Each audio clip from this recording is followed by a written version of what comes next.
Bueno, ay, esto borraré.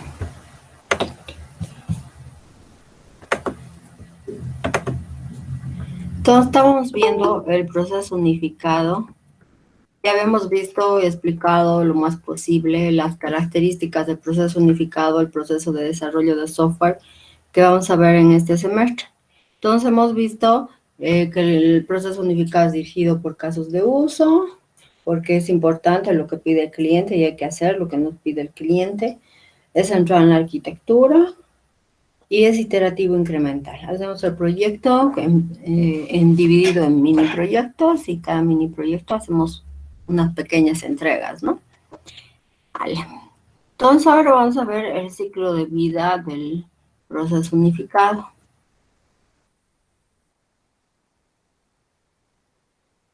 Tenemos que el ciclo de vida del proceso unificado empieza en algún tiempo. Bueno, aquí hay una figura ilustrativa, ¿no?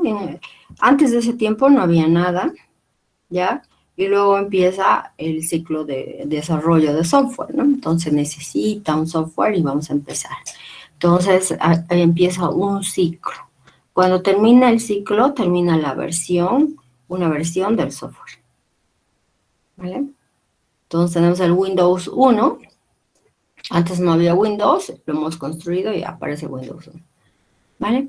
Terminamos en ese tiempo y aparece otra vez otra necesidad con ese mismo software, ¿no? Entonces, se añaden funcionalidades, se mejora, se cambia de versión y otra vez, ya otro ciclo, ¿vale? Entonces, la vida de un software en proceso unificado se divide en ciclos de vida, ¿no?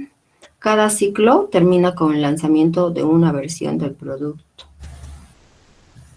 Al igual que en Windows, cada vez sacan otra versión, ¿vale? Eso es un ciclo. Cada ciclo consiste de 4 fases, ¿ya? Entonces, cuando empezamos a hacer el software, estamos en la fase de inicio. Luego viene la fase de elaboración, la fase de construcción y finalmente la fase de transición, ¿ya? En cada fase se realizan iteraciones, ¿no? Un primer borrador, segundo borrador y así hasta terminar, por ejemplo, la fase inicial. Luego la elaboración, un borrador, otra iteración, hasta que concluyo con la elaboración de ese mini proyecto y así sucesivamente. A ver, ¿qué se hace en la fase de inicio? Las preguntas de ¿para qué va a ser el funcionamiento del proyecto? Pues no se hacen las preguntas, más bien se resuelven esas preguntas. Ya se define, en la fase de inicial se definen los objetivos y el alcance del proyecto, ¿no? ¿Qué voy a hacer? ¿Qué usuarios tengo? ¿En cuánto tiempo lo voy a hacer? ¿Cuál podría ser mi arquitectura? No estoy iniciando, estoy empezando. Tener una buena idea de lo que voy a hacer. ¿Vale? Eso se hace en la fase de inicio. En la elaboración, en la fase de elaboración,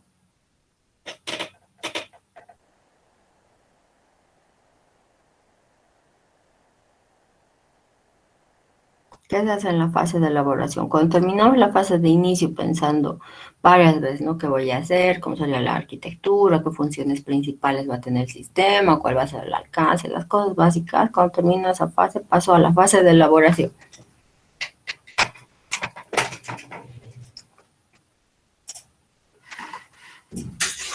La fase de usos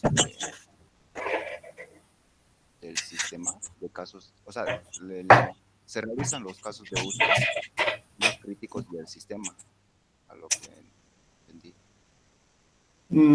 Ya.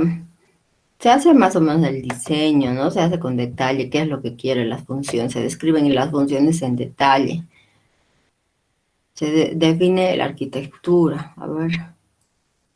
La arquitectura, pero estoy diseñando, ¿no? Hago el diagrama de clases, por ejemplo.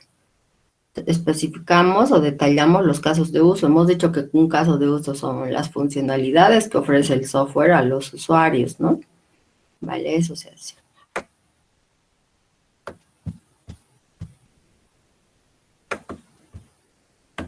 Ya luego tenemos la fase de construcción. ¿Qué se hace en la fase de construcción?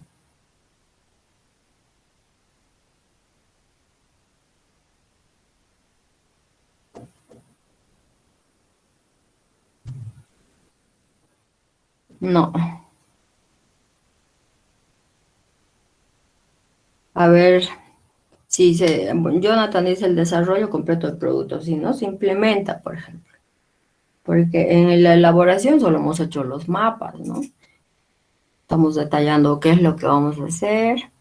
En la construcción ya empezamos, por ejemplo, en software empezamos con la codificación, la implementación, incluso las pruebas. Parte, parte de todas las pruebas hacemos en la construcción. Vale. ¿Y en la transición qué se hace?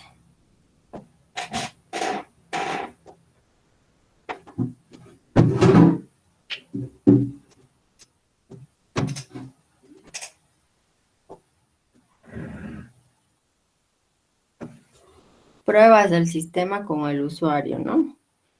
Se hacen las pruebas beta, dice. Cuando ya ha terminado el software y le muestras al usuario que aprenda a usarlo en su empresa. ¿Sí, no? Ya listo para la entrega final. No es un tiempo, ¿no? Será, eso hay que quedar también con el usuario desde el principio. Te voy a dejar el programa 2 semanas, te voy a enseñar a usarlo, hay que hacer una lista de posibles cambios, errores. Los errores pequeños se van a poder cambiar, se van a poder corregir, digamos, en la fase de transición. Los grandes para la próxima versión, para el próximo ciclo. ¿Vale? Eso es. ¿Preguntas?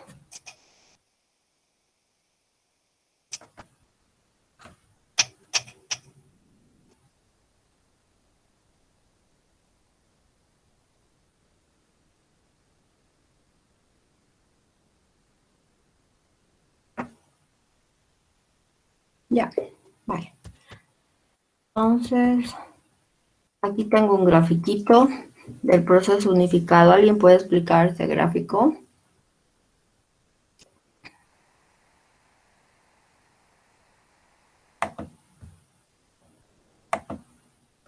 Ay, se vio súper grande. Los autores acostumbran a explicar este gráfico como un resumen del proceso unificado. También está en el libro. A ver, ¿de qué se trata? ¿Qué es?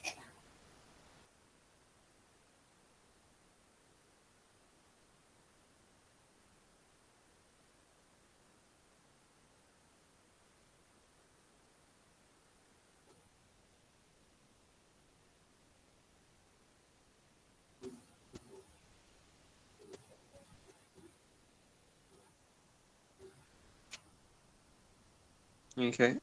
Es Ujú. cada fase y cuánto se trabaja según la incepción, la elaboración y la construcción y transición.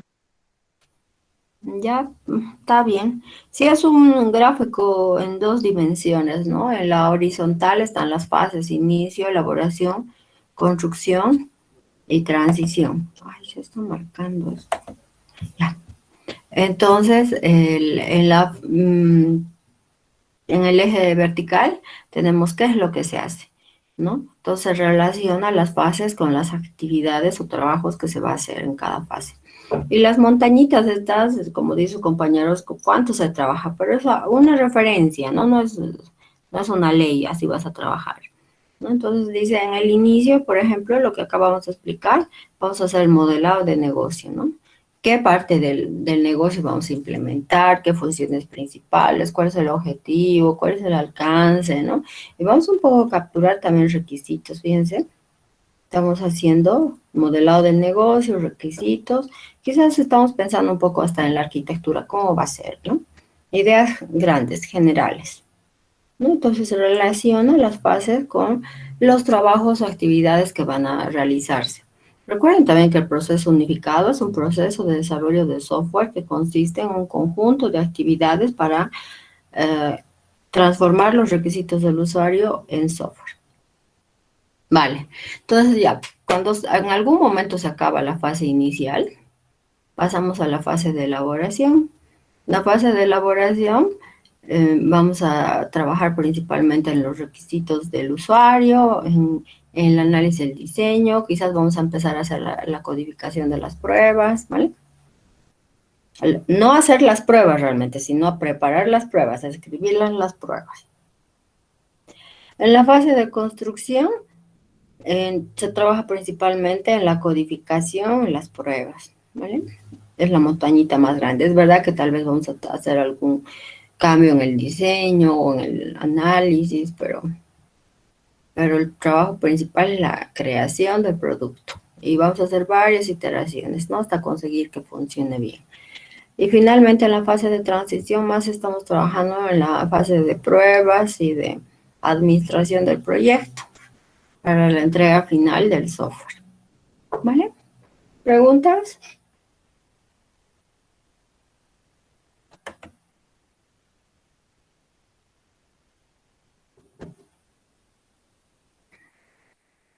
¿Ninguna?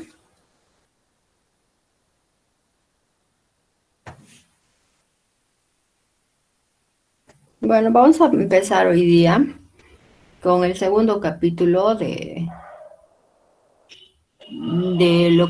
temario, ¿vale? Entonces, vamos a ver las actividades que se necesitan para construir software. Entonces, vamos a empezar con la captura de requisitos, ¿ya? En la captura de requisitos también vamos a hacer modelado de negocios. Entonces, el siguiente capítulo que ahorita lo voy a abrir va a ser captura de requisitos, y así se llama. Y se llama así en cualquier libro de desarrollo de software, ¿vale?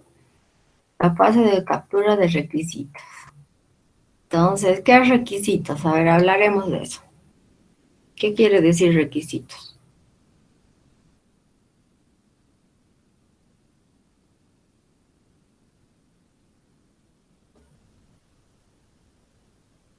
Las características que tiene que tener nuestro programa según lo que Ya, nos pide el cliente.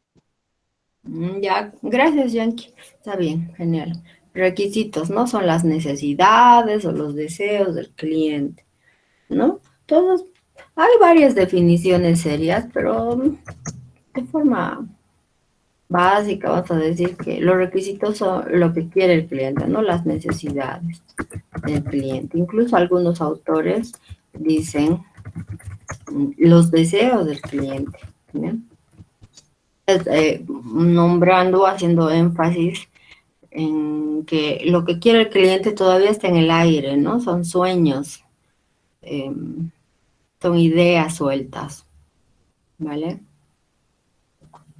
Incluso esos requisitos que nos va a dar el cliente pueden estar un poco confusos, un poco ambiguos, no completos, porque él no sabe lo que quiere, le falta o cambia de opinión, ¿vale?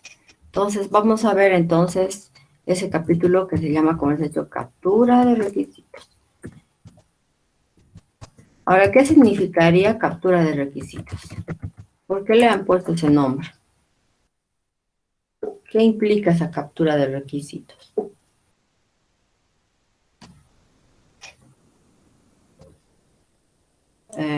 No, algo más, Paul.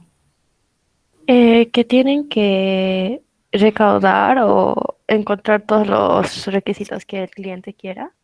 Ya, la captura de requisitos sirve para eso, para encontrar o registrar los requisitos del cliente. ¿Pero por qué se llama captura?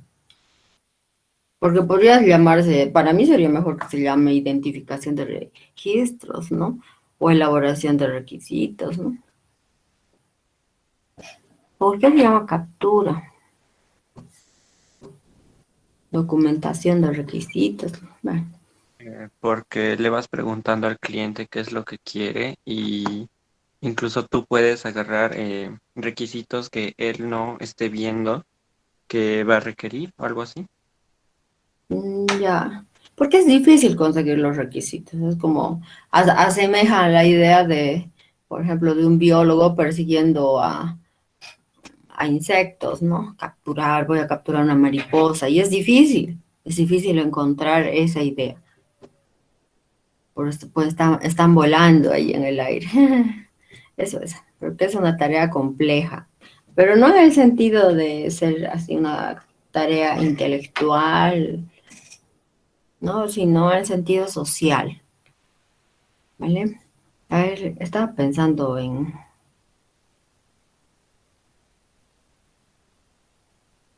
darles ahorita un ejercicio, pero déjenme un momentito, lo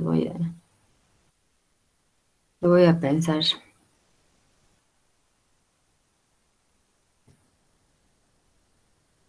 Ya, vale.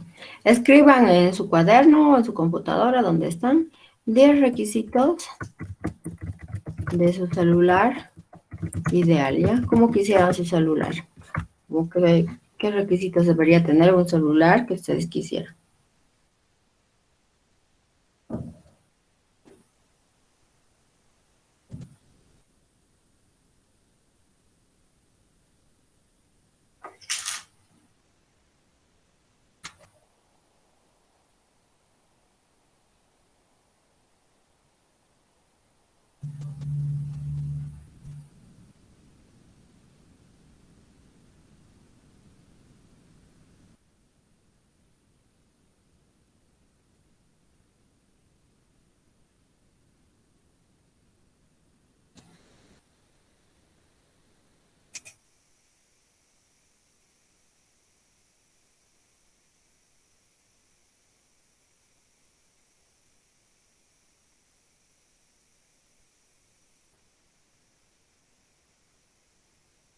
Si alguien termina, ya sabe, me avisa y lee sus requisitos.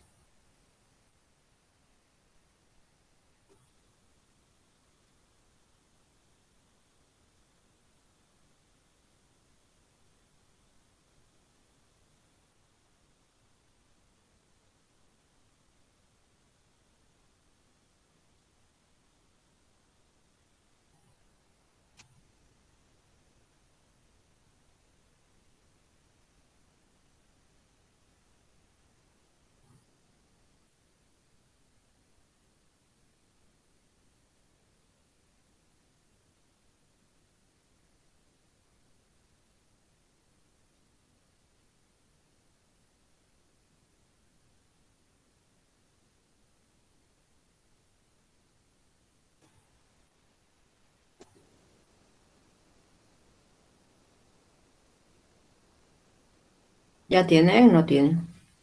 Pueden escribirlos o leerlos. Si quieren pueden ponerlo aquí en el chat también. Alguien que haya hecho.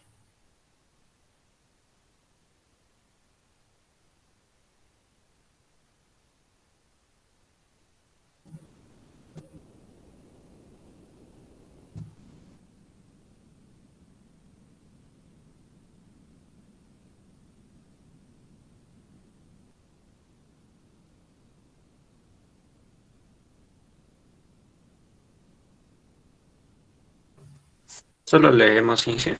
O, Sí, ya puedes leer también, está bien.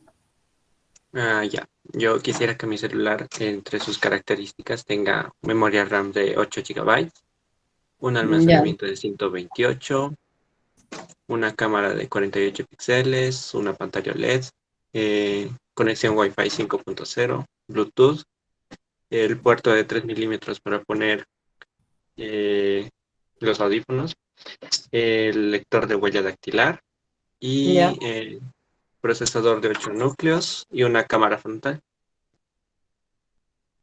Ujú. Ah, y la cámara de posterior, ¿no? La cámara posterior ya es de 48 megapíxeles. Ah, ya dijiste. Era era el tercer punto. Ya, ya. Vale, vale, está bien. ¿Alguien ha hecho otro? No está mal, Yankee, pero no has dado todas las características para construir el celular, ¿no? Que la empresa haga como tú quieras, ¿no? Porque te falta definir el tamaño, el ancho, no sé, más características, incluso las pantallas, si son flexibles, si son hechas, si son planas, em, los materiales, ¿no? A ver. Entonces, es verdad que tienen ideas de cómo quisieran, pero no son todas, no son suficientes. A ver, entonces buena pantalla, buena cámara, materiales buenos, batería decente, buena integración con otros dispositivos, buen software que tenga soporte buenos años, que no sea frágil, buen almacenamiento sin cables. Si así tal cual ha escrito Mateo, hablan los clientes, ¿no? Con palabras subjetivas, ¿no? Yo quiero que sea bueno, yo quiero que sea rápido, yo quiero que sea barato, ¿no? Pero como ingenieros tenemos que aprender a escribir requisitos con números, ya dimensiones, velocidad, tiempos, nombres, ya, cosas concretas.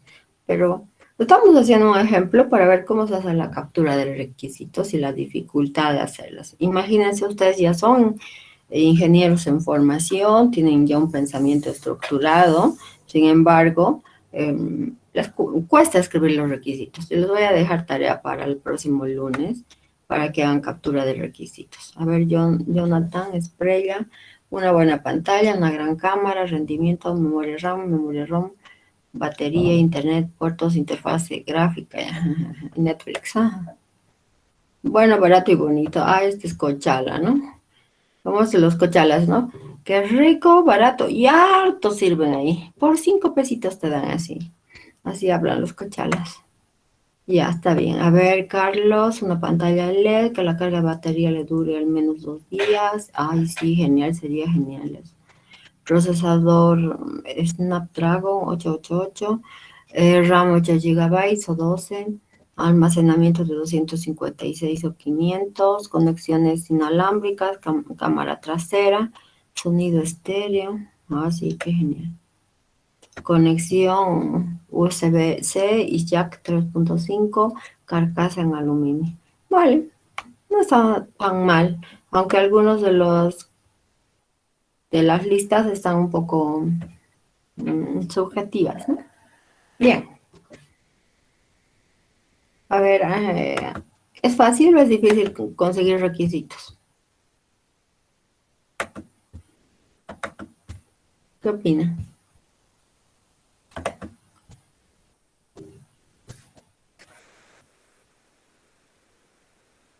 Difícil porque necesitas capturar todas las ideas que dice el cliente y plasmarlas en algo que se pueda, que sea físico o que se pueda ver y que cumpla sus expectativas después es muy difícil. Ya, muy bien. Bueno, entonces vamos a empezar ahora con la captura de requisitos. Elmer Jiménez, depende del conocimiento que uno tenga. Sí, también influye mucho también la preparación del desarrollador. Uno tiene que saber para ayudar también al cliente para guiar, ¿no? Y vale, también depende del cliente. Vamos a ver este segundo capítulo como la primera actividad que vamos a realizar en el proceso unificado. Ya sabemos de qué se trata el proceso unificado, sirve para desarrollar o construir software y una de sus actividades principales es la captura de requisitos. ¿Ya? Entonces aquí tengo 2 definiciones formales de requisito. ¿Ya? Entonces, A, condición o capacidad necesitada por un usuario para resolver un problema o lograr un objetivo. B, condición o capacidad que debe poseer un sistema para satisfacer un contrato estándar, especificación u otro documento formalmente impuesto. Ya eso va a ser requisito. A mí me gusta más la definición B. ¿Ya? Entonces, un requisito es la condición o capacidad que debe poseer un sistema, ¿ya? Que recién vamos a construir. No está construido, no está hecho, recién lo vamos a hacer. Vale. La captura de requisitos va a permitir identificar los requisitos.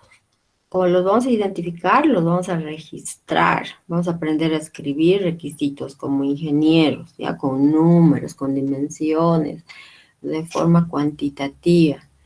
Después vamos a modelarlos con UML. Entonces, los autores piensan que es mejor usar modelos gráficos para trabajar cada una de las etapas del desarrollo del software.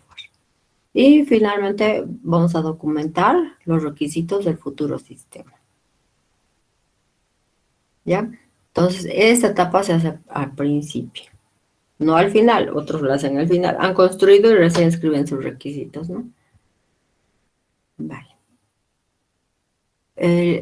Cuando se hace la captura de requisitos también se definen las fronteras o el alcance del sistema, ¿no? Hace también que al conseguir los requisitos del cliente o del usuario tengamos mejor comprensión de los requisitos del sistema, nos da una idea o una base para estimar los costos y tiempo del desarrollo del sistema y también una idea de cómo va a ser la interfaz y la comunicación del software que deberíamos realizar con los usuarios. Es diferente a veces la comunicación de un software de acuerdo al área, ¿no? Al área de trabajo, al área de aplicación. Vale, esto ya hemos visto hace un ratito con el ejercicio. Problemas en la identificación de requisitos. Los clientes o los usuarios no saben lo que quieren, ¿no? O sea, por más que tú seas el más bonito, el mejor, es muy difícil a veces sacarles información a los usuarios, ¿no? O pueden cambiar de opinión, o hay otros que no quieren involucrarse, ¿no? O los desarrolladores se inventan los requisitos, pues dicen, si yo hago esto va a ser mejor mi software, pero eso no me ha pedido el cliente y ocurre mucho. Entonces puede luego decir el cliente, pero yo no he pedido porque has hecho esto, a mí no me gusta, ¿no? Pero ya has construido eso porque ya lo has programado, lo has, ya es parte del software, entonces es un lío de deshacer las cosas.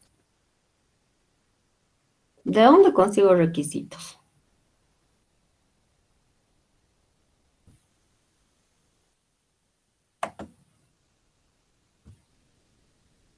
¿De dónde consigo requisitos? Ya sabemos que es difícil conseguir saber la definición de captura de requisitos.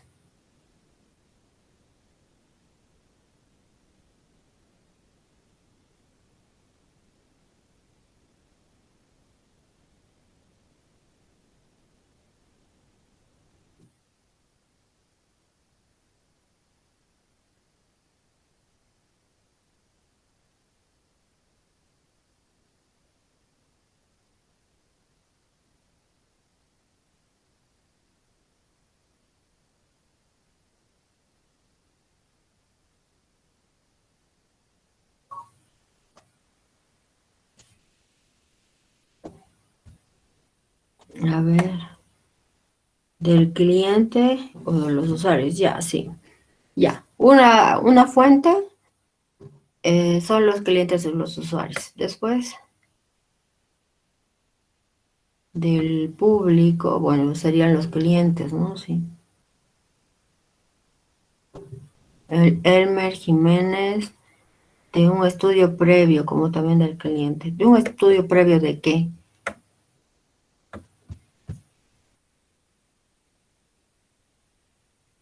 A ver, dime, Elmer, ¿de dónde?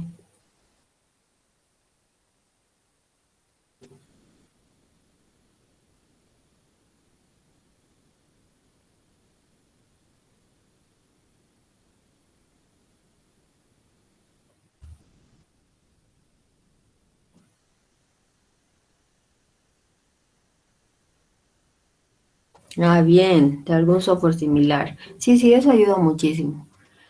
Entonces, como ven, es muy difícil conseguir requisitos del usuario. Entonces, es interesante que estudien software similar. Ah, van a hacer un software para la biblioteca de la facultad. Es verdad que la facultad tiene sus propias reglas, algunas condiciones, ¿no?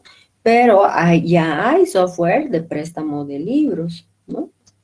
Entonces uno puede buscar y ya tener ideas de cómo van a ser los menús que se necesita en una biblioteca, cómo se codifican los libros, cómo se los ordenan, cómo se puede reservar, etcétera, ¿no? Hay muchas cosas que uno ya ve en un proyecto terminado, entonces no tiene que empezar desde cero, ya puede empezar con mucha información. Y no solamente de cómo vas a construir el software, qué funciones, qué menús, qué colores podrían hacer, sino estudiar el dominio de la aplicación.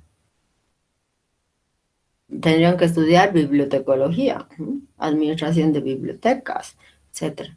Entonces, si hacen un software para contabilidad, deberían estudiar eso, ¿no? Contabilidad para los bancos, etcétera. Grave, entonces hay que estudiar harto. Entonces, para conseguir los requisitos, primero hay que estudiar el dominio de la aplicación. Si yo hago un software para una farmacia, tengo que estudiar software para la farmacia. O almacenamiento, ¿cómo se dice? Almacenes, ¿no? Almacenes, stocks, pedidos. Hay un montón de teoría, ¿no? Del dominio de la aplicación. Si es para química, si es para las fuerzas aéreas, si es para el Estado, entonces tengo que estudiar hasta leyes a veces, ¿no? Entonces, esto es lo más importante, el estudiar. Ahora, obviamente es obligatorio hablar con los clientes y los usuarios, pero esa es la menos fiable y va a ser la más compleja para conseguir requisitos. Uno también puede conseguir requisitos de la documentación de la empresa, ¿no? De cómo está organizada, de sus manual de funciones y también del gobierno, ¿no? Dependiendo de lo que haga, de las leyes que aparezcan. Entonces, principalmente hay que estudiar para conseguir los requisitos. Ya, documentación de la empresa, del gobierno o del dominio de la aplicación. O ver también softwares similares. Finalmente, la última fuente serían los clientes usuarios. Bien. A ver, ¿cómo consigo requisitos? A ver, ideas.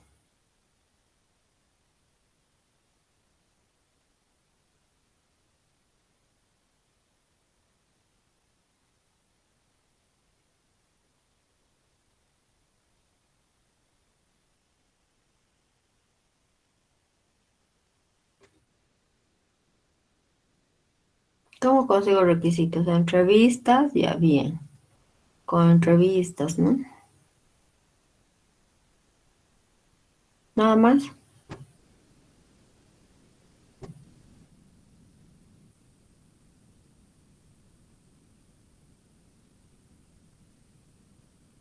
Los demás, aparte de Adriana.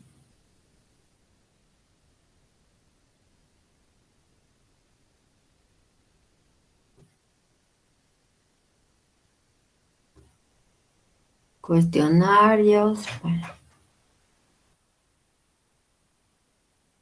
encuestas, bueno, lo mismo.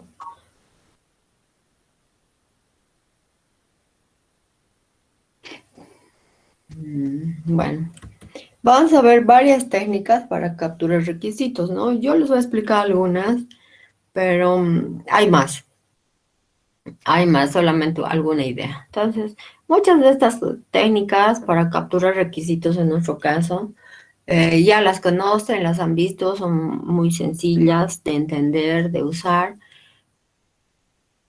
No tanto de usar, de aplicar, son difíciles, pero ya las han conocido, ¿no? Entonces, vamos a empezar, por ejemplo, con las entrevistas. También vamos a ver observación, estudio, ¿no? Cuestionario, etcétera. Son sencillas de explicar, pero a veces muy difíciles de hacerlas en la realidad. A ver, ¿qué es una entrevista? Vamos a definir eso para que yo les dé tarea para el lunes.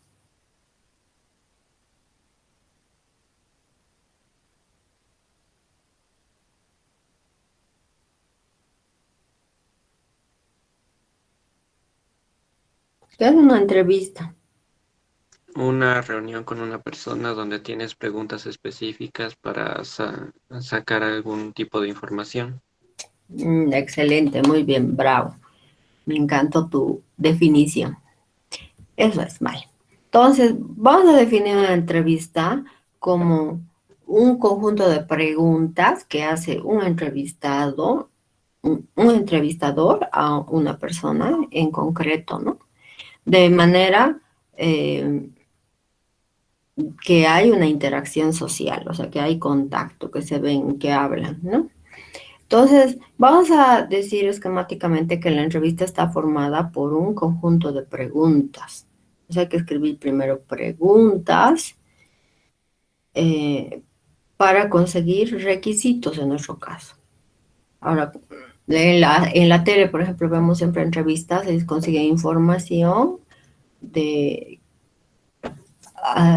algún tema en específico, ¿no? Nosotros vamos a hacer entrevistas para conseguir requisitos, no para charlar con el cliente, no para saber su vida privada, no para saber, no, pues para conseguir requisitos, ¿sí? Entonces, en primera instancia, el próximo lunes yo explicaré más, pero en primera instancia, para realizar la entrevista, tienen que estudiar el dominio del problema, ¿ya? Luego seleccionar a las personas a entrevistar. No es lo mismo entrevistar al gerente que al usuario final, ¿ya? Hay diferencias, ¿no? No quiero decir que sea más o menos, sino que es diferente las preguntas que les vas a hacer. El cuestionario es diferente. ¿Mm? Y entonces, y hay que definir el objetivo de esa entrevista. ¿Qué es lo que quiero conseguir si hablo con el gerente? ¿Qué es lo que quiero conseguir si hablo con el usuario? ¿Qué es lo que quiero conseguir si hablo con la secretaria? ¿No? Y qué cosa específica. Y hay que escribir las preguntas antes de realizarlas, ¿no? Entonces hay que escribir unas preguntas que tengan lógica, que no nos hagan ver que el usuario es nuestro profesor y que nos tiene que explicar todo, sino que nosotros sabemos, pero que queremos conseguir información específica de cómo funciona su empresa, su negocio, para construir el software, ¿ya? Entonces hay que pensar bien en las preguntas, ordenarlas de forma lógica, hay que saber cuántas preguntas le voy a hacer, cómo voy a hacer la entrevista antes de hacerla. Entonces yo les voy a dejar tarea para que hagan hasta aquí la preparación de una entrevista. No hagan la entrevista todavía. Bueno, sí, también si quieren hacerla, quizás podrían hacerla, pero si realizan la entrevista, ya tendrían las preguntas y las respuestas. Yo de tarea solamente les voy a dejar que hagan un conjunto de preguntas para conseguir requisitos de un software que vamos a construir. ¿Vale? ¿Preguntas?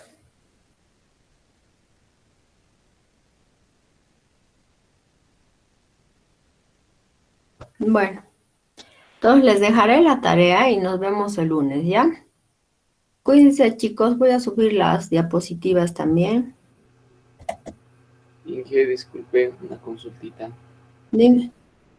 ¿Revisó la tarea que nos dejó la anterior tarea, la última tarea? El lunes, creo. ¿Cuál era? La de proceso unificado. La tarea era el ciclo de vida y las fases, ¿no? Sí, Inge. ¿Ya revisó? Disculpe. ¿O todavía no hemos revisado? He avanzado, ¿no?